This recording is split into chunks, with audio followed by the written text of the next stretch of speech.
अस्सलाम वालेकुम my YouTube family, कैसे हैं आप सब लोग। उम्मीद करती हूँ सब लोग ठीक ठाक होंगे। Welcome back to Ifra Faheem vlogs. अच्छा जी, ये व्लॉग है 14 अगस्त की सेलिब्रेशन का, कि हम लोगों ने कैसे जो है वो सेलिब्रेट किया, क्या क्या तैयारी की। स्कूल में भी फंक्शन था और मैं वहाँ गई हुई थी। 14 अगस्त को नहीं था, 12 अगस्त को था, लेकिन तैयारी पूरी की थी और जाना भी था। ये फंक्शन से एक दिन पहले की ही वीडियो है कि यहाँ पे हम लोग जो है गए थे बच्चों के लिए ड्रेसेस वगैरह लेने के लिए और कुछ शॉपिंग वगैरह करने के लिए, क्योंकि मेरे पास जो है वो स्लीपर वगैरह भी नहीं थी। मेडिकेटेड स्लीपर मैं पहनती हूँ, तो वो भी मेरे पास जो है वो नहीं थी, जो कि मुझे लेनी थी। और साथ ही साथ बच्चों के 14 अगस्त की भी तैयारी करनी थी। तो रात को खाने से पहले हम लोग चले गए थे खाना वाना बनाकर, और उसके बाद पहले हम जो है वो जॉर्ज चौरंगी की साइड पे गए। वहाँ पे ही हम लोगों ने ड्रेसेस वगैरह लिए। उसके बाद फिर ज्वेलरी आइटम में इन लोगों ने मुझे ब्रेसलेट वगैरह दिलाया। हालांकि मुझे लेना नहीं था, क्योंकि ये सारी चीज़ें तो बच्चों की ही होती हैं, लेकिन फिर भी इन लोगों ने कहा कि नहीं मम्मा आप भी लें। मेरे हस्बैंड भी जो है वो पीछे पड़ गए कि नहीं तुम भी कुछ ले लो। बाकी बच्चों के लिए जो है वो सारे आइटम देखते रहे, हम लोग लेते रहे। और उसके बाद सब लेने दिलाने के बाद यहाँ पे जो है वो ऐसे ही जो है वो शुगल शुरू हो गया कि ये चश्मा था वो लगा के सबने ट्राई किया।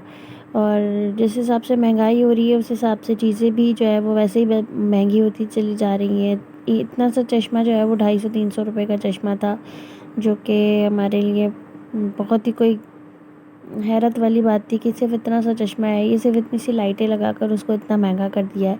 लेकिन खैर कोई बात नहीं, ये तो हम लोगों ने सिर्फ पिक्चर्स और वीडियोस के लिए ही लगा के देखा। उसके बाद बच्चे कुछ भी नहीं लगाते हैं, इवन के आप एक बैंड वगैरह भी दिला दो वो भी जो है वो उतार के थोड़ी देर में फेंक ही देते हैं। तो यहाँ पे मुझे इन्होंने दिलाया ये वाला ब्रेसलेट। और उसके बाद फिर हम लोग जो है चले गए, सुपरमार्केट जाना था। वहाँ पे भी जो है वो 14 अगस्त के हवाले से बहुत सारी जो है वो तैयारियाँ हुई हुई थी। ये बॉटल से जो है वो इन्होंने पाकिस्तान का झंडा और सितारा बनाया हुआ था। सुपरमार्ट हमें इसलिए जाना था क्योंकि अब्दुल्ला की थी बर्थडे और उसके लिए लेना था गिफ्ट। तो कुछ समझ नहीं आ रहा था क्या करें, तो सुपरमार्केट से हम लोगों ने उसके लिए गिफ्ट लिया। उसके बाद फिर रात को लेट नाइट तकरीबन 11:30-12 बजे घर पहुँचे और फिर खाना खाया और सो गए। और अगले दिन फिर सुबह में मैं जो है वो फ़ंक्शन के लिए निकली, क्योंकि स्कूल में फ़ंक्शन था जैसे मैंने बताया 14 अगस्त का। एक हफ़्ते से सेलिब्रेशन की तैयारी जो है वो चल रही थी, सारे बच्चों को तैयारियों में लगा के रखा हुआ था मैंने। लेकिन उसके बाद फिर 12 अगस्त को जब फ़ंक्शन हुआ तो फिर इंशाल्लाह हम लोग गए और फिर उसके बाद बहुत ही कोई इन्जॉय किया।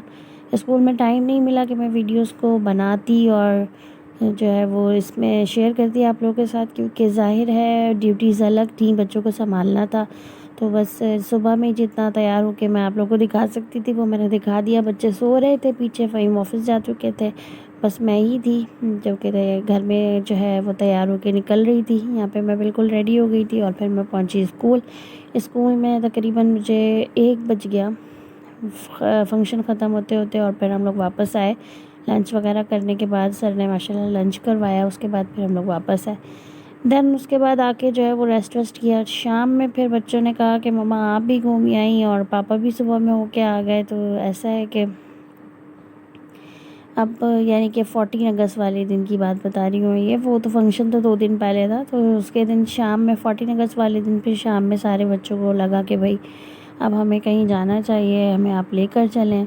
तो फिर हम लोग जो है वो बच्चों को पार्क लेके चले गए, क्योंकि हमारा प्लान तो वैसे सी व्यू जाने का था, लेकिन जिस दिन से जो है स्कूल में फ़ंक्शन था उसकी थकन की वजह से और थोड़ा मौसम ऐसे ही चल रहा था, इस वजह से मुझे इतना ज़्यादा फ्लू और कफ़ शुरू हो गया था। उसके साथ साथ ही फ़ीवर था। तो फ़ीवर तो फिर भी इतना नहीं था, लेकिन कफ़ और फ्लू बहुत ज़्यादा था, तो इसलिए हम लोग सी व्यू पे नहीं गए, क्योंकि वैसे ही जो है वो मौसम ठंडा था, और अगर सी व्यू जाते तो समंदर की और ठंडी ठंडी हवाएं जो है वो अटैक करती हम लोगों के ऊपर। तो इसलिए सी व्यू का प्लान तो कर दिया कैंसिल। और इतना ज़्यादा रश होता है, कराची के जितने भी मनचले लोग हैं वो सब फ़ौरन ही बाहर निकल के आ जाते हैं ऐसे मौक़ों पर। तो इसलिए हम लोगों ने कहा कि सी व्यू तो रहने ही देते हैं, हम लोग चलते हैं पार्क। तो जैसे कि पहले भी एक दफ़ा जौहर के पार्क में मैंने आप लोगों को वीडियो आप लोगों के साथ शेयर की हुई है, खुर्शीद बेगम का पार्क के नाम से जो है वो पार्क बना हुआ है। तो हम लोग बस वही बच्चों को लेकर चले गए थोड़ी सी इंजॉयमेंट के लिए। और सारे बच्चे जो है वो मेरी गाड़ी में थे, यानी हम लोग के साथ थे, और बाकी जो फैमिलीज़ थी वो जो है बाइक्स पर थी। अभी भी मेरा गला जो है वो सही नहीं हुआ है, गले की आवाज़ ख़राब है, खांसी अभी भी बाकी है, मेरा बहुत लंबा ही चलता है, ये इतनी आसानी से सही नहीं होता। खैर कोई बात नहीं, इंशाल्लाह सेट हो जाएगा। बाकी हम लोग पहुंच गए थे पार्क पहुंचने के बाद देख सकते हैं आप लोग के रश इस कदर था कि पार्क में भी जो है वो लाइन लगानी पड़ रही थी हर चीज़ के लिए। झूलों में बैठना है तो लाइन लगानी है, टिकट लेना है तो लाइन लगानी है। लेकिन खैर बहुत मज़ा आया, बच्चों ने एंजॉय कर लिया। सबसे बड़ी बात ये थी कि बच्चों ने एंजॉय कर लिया। उसके बाद फिर बच्चों के साथ साथ हमने भी एंजॉय किया, क्योंकि ज़ाहिर है इतने टाइम बाद सब लोग साथ गए थे, तो हमने सोचा कि चलो हम भी जो है वो झूलों में बैठ जाते हैं। तो यहाँ पे कश्ती वाला झूला था जिसके अंदर हम लोग बैठे, और बैठने के बाद हम लोगों ने वो झूला झूला और बहुत ही को एंजॉय किया। बहुत मज़ा आया, इतने दिनों बाद सब एक साथ बैठ के जो है वो एंजॉय कर रहे थे। यहाँ पे रिवा की हालत बहुत ख़राब थी, क्योंकि उसको काफ़ी टाइम बाद हमने झूलों में बिठाया था, और खैर बहुत मज़ा आया था उस दिन। ये खाली एक ही झूला नहीं झूला था, हम लोगों ने एक दो झूले और भी झूले थे, और डॉजिंग कार की लाइन में भी लगना था, लेकिन इतना कोई ज़्यादा रश था और बच्चे जो है वो थक भी गए थे, तो इसलिए हम लोग डॉजिंग कार में नहीं बैठे। हाँ, बस बच्चों को जितने जो है वो उनको झूले झूलने थे वो झुलाए। उसके बाद फिर हमने एक से दो झूले झूले और फिर हम लोग घर की तरफ रवाना हो गए, क्योंकि घर पे आधे लोग जो थे वो इंतज़ार कर रहे थे, जैसे कि भाभी, भाजन, अम्मी और बाजी भी आ गई थी, तो वो भी इंतज़ार कर रही थी। तो इसलिए खाना वाना हमने घर पे ही आके खाया था, और बस इंजॉयमेंट के लिए थोड़ा सा बाहर निकले, घूमे फिरे। तो ये था मेरा छोटा सा व्लॉग, उम्मीद करती हूँ पसंद आया होगा। पसंद आया तो लाइक, सब्सक्राइब और शेयर ज़रूर करिएगा। मिलती हूँ नेक्स्ट व्लॉग में, अपना बहुत सारा ख्याल रखिएगा। अच्छा जी, अभी तक किसी ने अगर सब्सक्राइब नहीं किया है मेरे चैनल को तो प्लीज़ प्लीज़ प्लीज़ सब्सक्राइब कर दें। मुझे पता है कि वीडियोज़ बहुत दिनों में आ रही हैं, वीकली आ रही हैं, यानी सैटरडे आती हैं, मुझे आइडिया है, लेकिन इंशाल्लाह मैं कोशिश करूँगी कि ज़रूर जल्दी जल्दी मैं आप लोगों को वीडियोज़ और दे सकूँ। चलें जी, अल्लाह हाफिज़।